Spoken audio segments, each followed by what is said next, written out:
Pada episode sebelumnya, kita sudah diperkenalkan dengan tokoh utama yaitu Gi-hun, seorang pria berusia 47 tahun yang kurang beruntung dalam kehidupannya. Ia terlilit hutang yang sangat besar dan terancam kehilangan putri satu-satunya yang akan segera meninggalkannya ke Amerika bersama ibu dan ayah tirinya. Melalui seorang pria asing yang ditemuinya di sebuah stasiun kereta, Gi-hun pun berpartisipasi dalam sebuah permainan bersama ratusan orang lainnya untuk memperebutkan hadiah uang yang sangat besar. Tapi ternyata taruhan permainan itu adalah nyawa mereka. Untung saja, Gi-hun selamat dari eliminasi pada permainan yang pertama.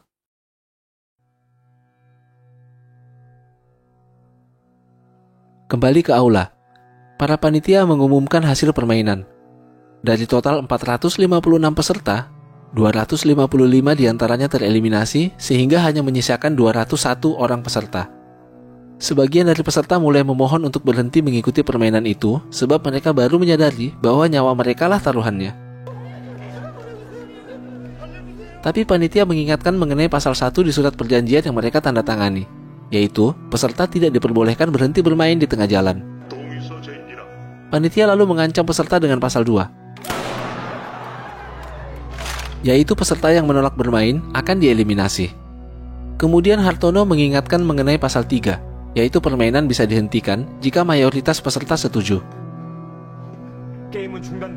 Maka pemungutan suara pun akan dimulai untuk menentukan apakah permainan akan dihentikan atau terus dilanjutkan.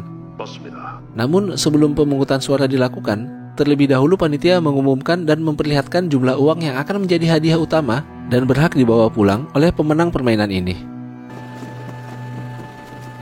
Ternyata satu orang peserta bernilai 100 juta won atau sekitar 1 miliar 200 juta rupiah.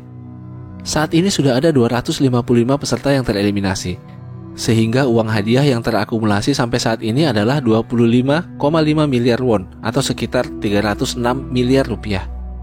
Jika permainan dihentikan, uang sebesar 306 miliar rupiah itu akan dibagi rata dan dikirim ke keluarga para peserta yang sudah tereliminasi. Sedangkan peserta yang masih hidup tidak mendapatkan apa-apa. Salah seorang wanita bernomor 212 bertanya mengenai total hadiah yang akan diterima sang juara apabila permainan ini tetap dilanjutkan. Ingat baik-baik wanita ini ya guys, karena dia adalah salah satu tokoh penting. Kita namakan dia Tante Hani. Panitia menjawab, total hadiah yang akan didapat oleh pemenang terakhir dari permainan ini adalah senilai 45,6 miliar won atau sekitar 547 miliar 200 juta rupiah, setengah triliun rupiah lebih. Iming-iming uang sebanyak itu berhasil membuat sebagian dari para peserta mulai ragu untuk menghentikan permainan. Pemungutan suara pun dilaksanakan. Ternyata banyak yang tergiur hadiah uang sebesar itu, sehingga peserta yang ingin melanjutkan dengan yang ingin menghentikan permainan jumlahnya cukup seimbang. Bahkan Hartono yang tadinya mengusulkan untuk dilakukan pemungutan suara sekarang malah memilih untuk melanjutkan permainan. Tante Hani juga tanpa ragu-ragu memilih untuk melanjutkan permainan. Ali Abdul dan si preman Adnan memilih untuk menghentikan permainan. Namun Yuli ternyata memilih untuk melanjutkan permainan. Singkat cerita, peserta terakhir yang menjadi penentu adalah si kakek 001, dan ia memilih untuk menghentikan permainan. Dengan demikian, berdasarkan hasil pemungutan suara dari mayoritas peserta, permainan pun dihentikan. Sebelum peserta dipulangkan, panitia mengumumkan bahwa walaupun peserta sudah meninggalkan tempat itu dan kembali ke kehidupan masing-masing, namun kesempatan untuk melanjutkan permainan masih terbuka. Jika mayoritas peserta ternyata ingin berpartisipasi lagi, maka permainan bisa dilanjutkan ke game berikutnya. Para peserta pun dipulangkan dengan diturunkan begitu saja di pinggir jalan. Gi-hun diturunkan bersama Yuli, sedangkan Hartono diturunkan bersama Ali.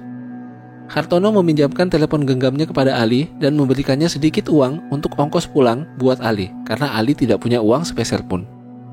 Sementara itu, Gi-hun langsung pergi ke kantor polisi dan melaporkan kejadian yang menimpanya. Para polisi tampak ragu dan tidak percaya keterangan Gi-hun. Gi-hun lalu memperlihatkan kartu nama yang masih disimpannya kepada polisi tersebut. Pada saat itu kebetulan seorang detektif muda masuk ke kantor polisi itu dan melihat peristiwa tersebut. Tapi ia hanya melintas saja. Detektif ini adalah salah satu tokoh penting juga di film ini. Ia bernama Junho.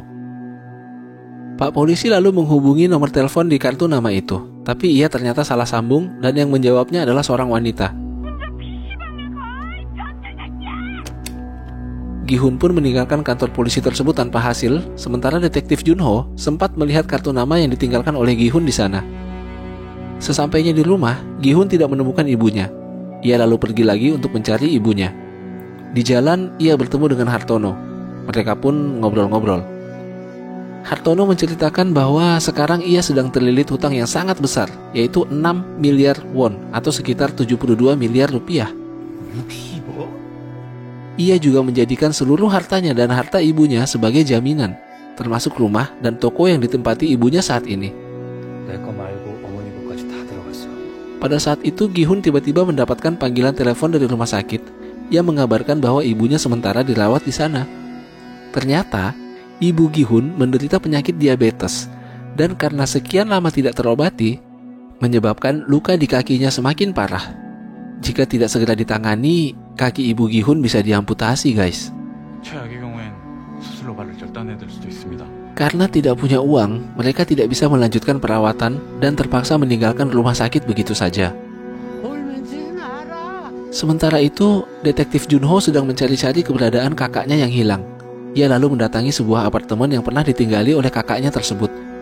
Sudah sejak lama kakaknya tidak pernah pulang ke apartemen itu. Di dalam kamar kakaknya, Junho menemukan sebuah kartu nama yang persis sama dengan kartu nama Gi-hun yang dilihatnya di kantor polisi. Di tempat lain diperlihatkan Yuli yang sedang menghibur adiknya. Seperti yang sudah kita ketahui, Yuli adalah warga Korea Utara yang ingin membelot ke Korea Selatan. Namun ayah dan ibunya masih tertinggal di Korea Utara. Yuli punya keinginan kuat untuk membawa serta ayah dan ibunya agar mereka bisa tinggal bersama lagi. Detektif Junho kembali ke kantor polisi dan meminta polisi untuk memberikan nama dan alamat Gi-hun. Sementara itu diperlihatkan Ali yang pergi mendatangi pabrik tempatnya bekerja. Ia lalu menemui bosnya untuk menagih upahnya yang sudah 6 bulan tidak dibayarkan oleh bosnya tersebut. Tapi bosnya adalah orang brengsek, dan ia selalu berdalih bahwa pabrik itu tidak ada pemasukan untuk membayar upah para pekerja. Padahal di mejanya saat itu Ali melihat ada uang dalam sebuah amplop coklat.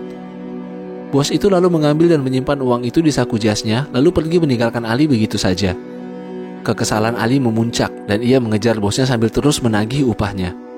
Tapi bosnya terus menolak dan malah menampar Ali. Ali lalu berusaha merebut uang yang ada di kantong jas bosnya. Karena aksi rebut-rebutan itu, terjadilah sebuah insiden yang sangat mengerikan. Tangan si bos terjepit di sebuah mesin yang sedang menyala sehingga mengalami cedera yang sangat parah.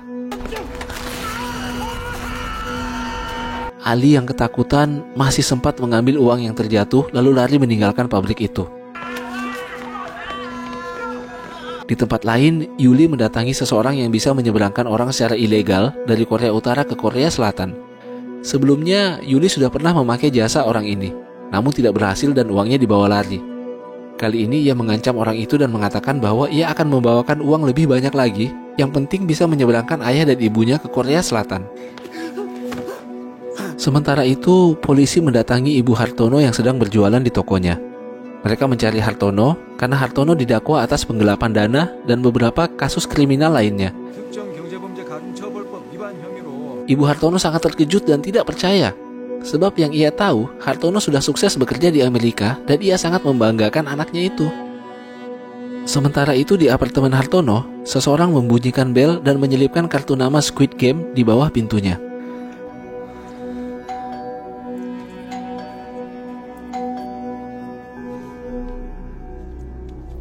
Di tempat lain, Ali memberikan uang yang direbutnya dari bosnya kepada istrinya dan meminta istrinya untuk pergi meninggalkan Korea bersama anak mereka yang masih bayi. Sementara itu, secara kebetulan, Gi-hun bertemu dengan kakek 001.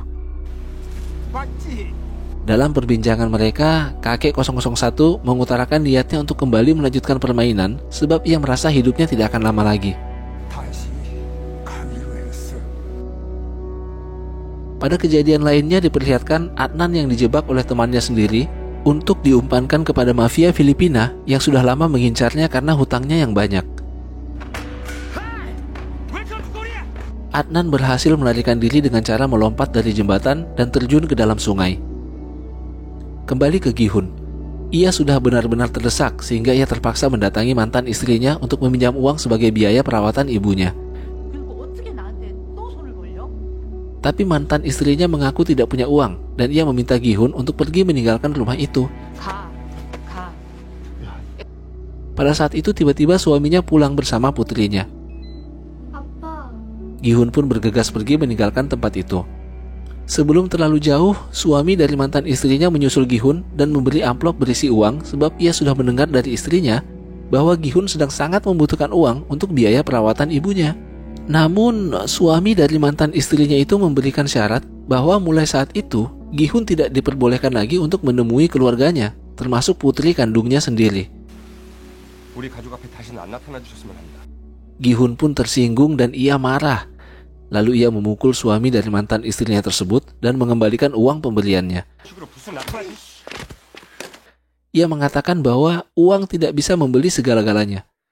Dalam perjalanan pulang, ia dihampiri oleh detektif Junho yang menanyakan perihal kartu nama miliknya yang serupa dengan kartu nama yang ada di apartemen kakaknya.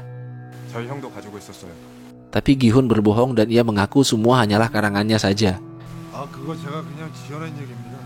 Sesampainya di rumah, ternyata sudah ada terselip sebuah kartu nama yang sama di pintu rumahnya. Seluruh rangkaian peristiwa yang menimpa tokoh-tokoh tersebut membuat mereka, Gi-hun, Hartono, Adnan, Ali, Kakek 001, Yuli, dan lain-lain pun memutuskan untuk ikut kembali memainkan permainan Squid Game. Mereka lalu dijemput di tempat masing-masing. Namun, tanpa disadari oleh panitia, mobil yang membawa Gi-hun diikuti oleh detektif Junho.